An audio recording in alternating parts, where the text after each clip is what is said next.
La barbe de Charlemagne. Allongés dans l'herbe, Yoko, Mehdi et Cléa discutent pour savoir si Charlemagne avait une barbe fleurie. Georges leur propose d'aller donc vérifier cela de près. Magicalibri, Magicalibra, à nous la barbe de Charles. Où sommes-nous? Demande Yoko. Devant le palais de Charlemagne, à Aix-la-Chapelle en l'an 802. On dirait qu'une fête se prépare, remarque Georges. Quelle fête? Demande Cléa. Paulin, un enfant du village, s'approche d'eux. Charlemagne reçoit le grand vizir du calife Haroun al-Rachid. Il est venu de très loin pour lui rendre visite. C'est un événement. Soudain, des lamentations s'élèvent d'une tente. C'est une catastrophe, une véritable catastrophe. Bonjour monsieur, que vous arrive-t-il? Demande Mehdi. On dit votre grandeur, je suis le grand vizir du calife Haroun al-Rachid. J'avais apporté un cadeau à l'empereur Charlemagne, mais il s'est échappé. Un cadeau qui s'est échappé? C'est étrange. Quel genre de cadeau? Demande Cléa au bord du fou rire. Je ne vois pas ce qu'il y a de drôle, proteste le grand vizir. C'était un magnifique éléphant blanc. Maintenant qu'il a disparu, la fête sera gâchée. Comment peut-on perdre un éléphant? S'étonne Yoko. Il a filé cette nuit pendant que nous dormions. S'il s'est enfui, c'est qu'il a peut-être eu peur. Peur? Je n'y avais pas pensé. Ne soyez pas inquiet, monsieur le vizir. Votre grandeur. Nous allons le retrouver, votre éléphant, s'écrie Georges. Accompagnés de leur nouvel ami Paulin, les enfants partent à la recherche de l'éléphant.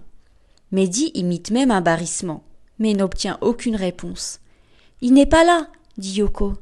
Tu as raison, nous le verrions. Un éléphant ne se cache pas si facilement. Il a dû s'enfuir dans la forêt. Cette forêt est immense, nous ne le retrouverons jamais. Que va dire le grand vizir? S'inquiète Cléa.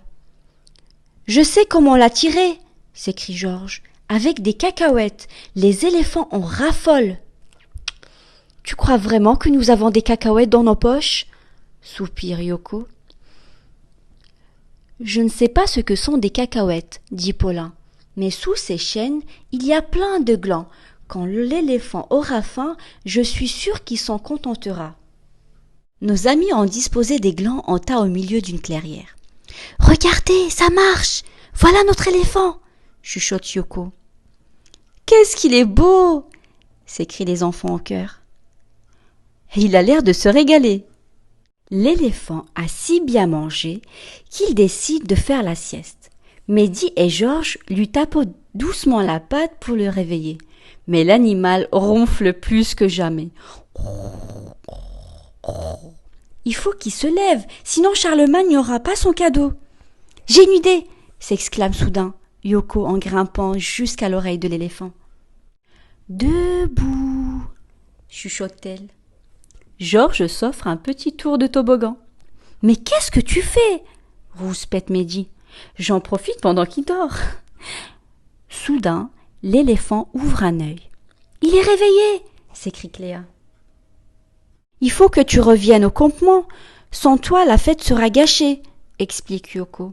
Ne fais pas le timide. Avec nous, il n'a pas l'air timide. Il a peut-être peur des grandes personnes, suggère Mehdi.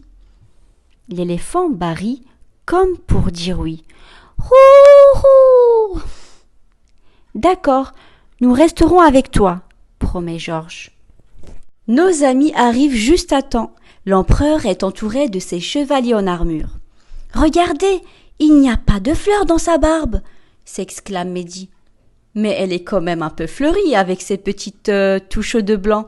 répond Georges. « Voilà ce que racontait le poème. »« Je vous présente le grand éléphant blanc, majesté !» dit le vizir au comble du bonheur.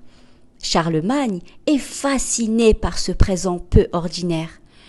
Nous allons devenir de grands amis, toi et moi. Si vous voulez qu'il soit heureux, indique Léa, c'est simple, il aime être entouré d'enfants. Rien de plus facile. Nous lui construirons un enclos à côté de l'école que j'ai créée au palais. Ainsi, il sera toujours en joyeuse compagnie. » « Comment vous remercier de ce précieux conseil ?» demande l'empereur. « Comme ça !» s'amuse Yoko en piquant des fleurs dans la barbe de Charlemagne. « Elle est bien plus belle ainsi !» s'écrient ses amis.